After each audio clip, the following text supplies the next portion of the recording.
بسم اللہ الرحمن الرحیم۔ السلام علیکم۔ مطالعہ اسلام کلاس 7 باب دوم قرآن مجید سبق نمبر 1 قرآن مجید کے حقوق۔ اس سبق میں ہم قرآن مجید کے حقوق کے بارے میں پڑھیں گے۔ جیسا کہ بچوں آپ جانتے ہیں قرآن مجید کتاب ہدایت ہے اور ہر شخص کے لیے رہنما اور استاد کی حیثیت رکھتا ہے۔ قرآن کو مضبوطی سے تھامنے یعنی قرآن کے ہر لفظ کو غور سے سننے اور اس پر عمل کرنے سے ہی ہم حقیقی معنوں میں قرآن سے رہنمائی حاصل کر سکتے ہیں۔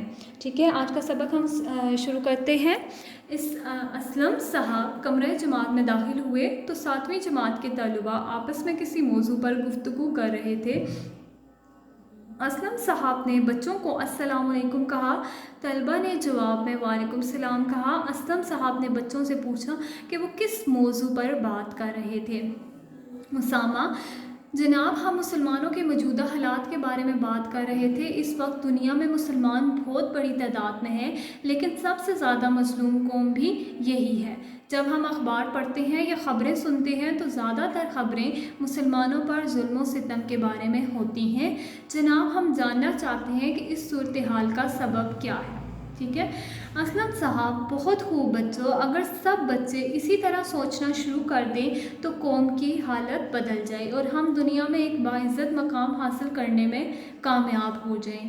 عزیز طلباء، مسلمانوں کی ذلت اور رسوائی کا بڑا سبب قرآن سے دوری ہے۔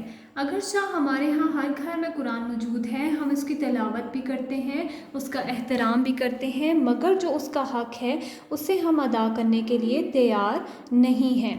حالانکہ یہی کہ وہ کتاب ہے جس نے عرب کے رہنے والوں کو دنیا کا امام اور قائد بنا دیا تھا۔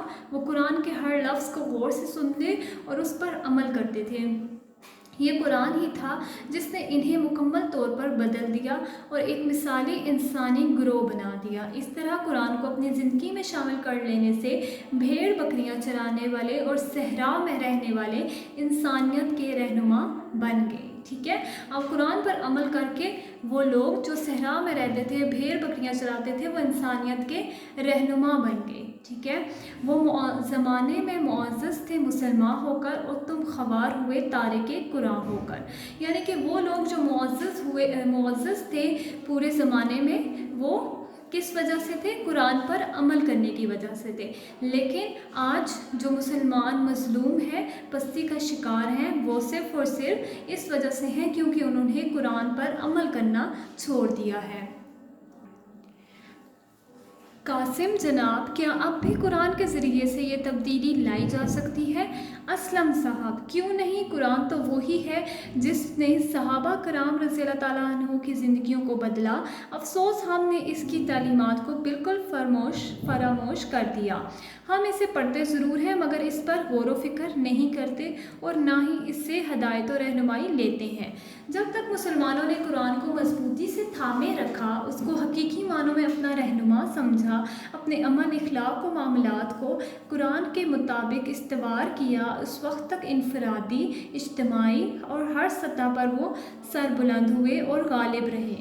اسلام کا جھنڈا 400 لہرایا، لیکن جیسے جیسے مسلمان قرآن سے بے پرواہ اور بے تعلق ہو گئے، ویسے ویسے ان پر زوال کے سائے گہرے ہوتے گئے اور نتیجہ یہ نکلا کہ وہ بتدریج فساد اور اخلاقی پستیوں میں مبتلا ہو کر مغلوب ہو گئے اور ان کا اتحاد پارا پارا ہو گیا اور وہ فرقوں میں تقسیم ہو گئے۔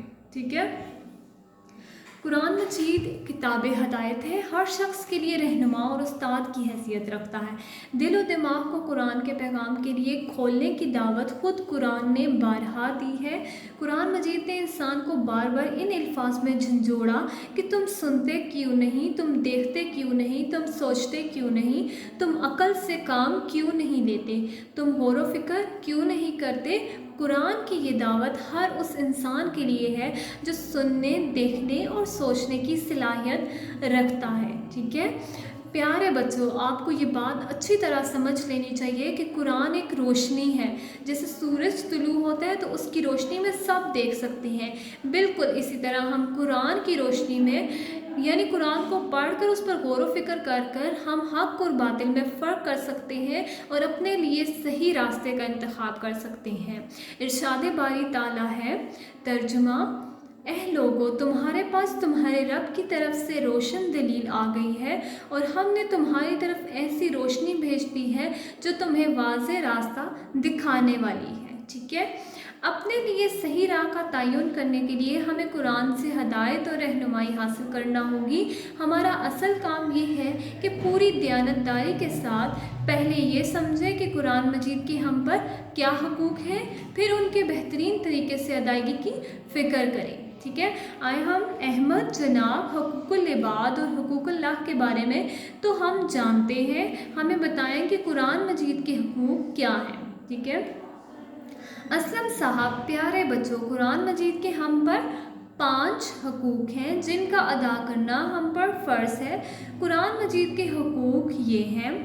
پہلا حق جو قرآن مجید پر ہے، ہم پر جو ہے وہ ہے قرآن مجید قرآن مجید کو اللہ کا کلام ماننا۔ ہم سچے دل سے یقین رکھیں کہ قرآن مجید اللہ تعالیٰ کا کلام ہے۔ یہ کتاب آج بھی بغیر کسی رد و بدل کے اپنی اصل حالت میں موجود ہے اور دنیا کے تمام لوگوں کے لیے ہدایت ہے، کیونکہ اللہ تعالیٰ نے قرآن مجید کی حفاظت کا ذمہ خود لیا ہے، اس لیے کوئی بھی انسان اس کتاب میں رد و بدل نہیں کر سکتا اور یہ دنیا کے تمام لوگوں کے لیے ہدایت ہے۔ دوسرا حق جو ہے ہم پر قرآن کا وہ ہے تلاوت قرآن۔ روزانہ قرآن کی تلاوت کو معمول بنائیں، اسے ٹھہر ٹھہر کر اور اچھی قرأت سے پڑھیں۔ اللہ تعالیٰ نے فرمایا، جن لوگوں کو ہم نے کتاب عطا کی ہے وہ اس کو ایسا پڑھتے ہیں جیسا کہ اس کے پڑھنے کا حق ہے، یہی لوگ اس پر ایمان رکھنے والے ہیں اور جو اس کو نہیں مانتے وہ نقصان اٹھانے والے ہیں۔ ٹھیک ہے، نبی اکرم صلی اللہ علیہ وسلم کا ارشاد ہے کہ بے شک دلوں کو بھی زنگ لگ جاتا ہے جس طرح لوہے کو پانی سے زنگ لگ جاتا ہے۔ کسی نے پوچھا، اے اللہ کے رسول صلی اللہ علیہ وسلم، دل کے زنگ کی صفائی کس طرح ممکن ہے؟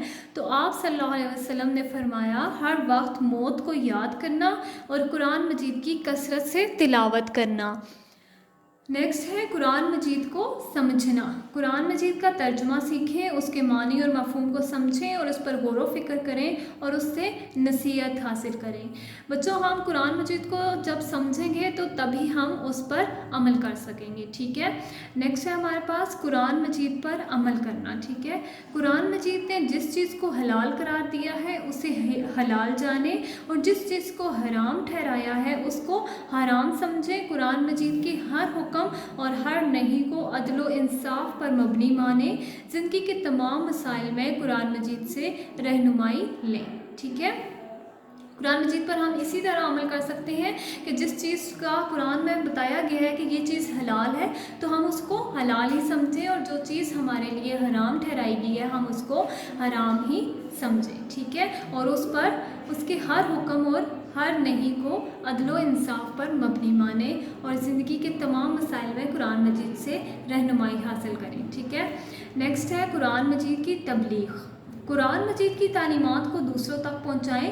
نبی اکرم صلی اللہ علیہ وسلم نے فرمایا، میری طرف سے پہنچا دو، خواہ وہ ایک آیت ہی کیوں نہ ہو۔ ٹھیک ہے، آپ صلی اللہ علیہ وسلم نے کیا فرمایا کہ میری طرف سے پہنچا دو، چاہے وہ ایک آیت ہی کیوں نہ ہو۔ ہمیں دوسروں کو، اگر ہمیں کسی آیت کے بارے میں پتہ ہے، قرآن کے احکام کے بارے میں، تو ہمیں چاہیے کہ ہم وہ دوسروں تک پہنچائیں، یعنی تمہیں قرآن جتنا آتا ہے وہ دوسروں تک پہنچاؤ۔ ٹھیک ہے، عزیز طلباء، مسلمانوں کی موجودہ حالات میں اصل ضرورت اس بات کی ہے کہ قرآن مجید کی طرف رجوع کیا جائے۔ ہماری تقدیر اس وقت تک نہیں بدلے گی اور ہم عزت و سربلندی حاصل نہیں کر سکیں گے جب تک کہ قرآن کا حق ادا نہیں کریں گے۔ خالق کائنات کے کلام اور حدیث کے ہوتے ہوئے ہمیں کسی اور طرف دیکھنے کی ضرورت ہی نہیں ہے۔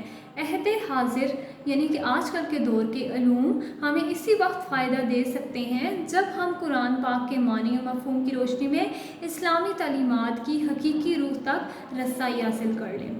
سب بچوں نے استاد صاحب کا شکریہ ادا کیا اور عہد کیا کہ وہ قرآن مجید کی تلاوت کرنے کے ساتھ ساتھ اس کے معنی و مفہوم کو سمجھنے کی کوشش کریں گے اور اپنی زندگی کے ہر پہلو میں اسی سے رہنمائی حاصل کریں گے۔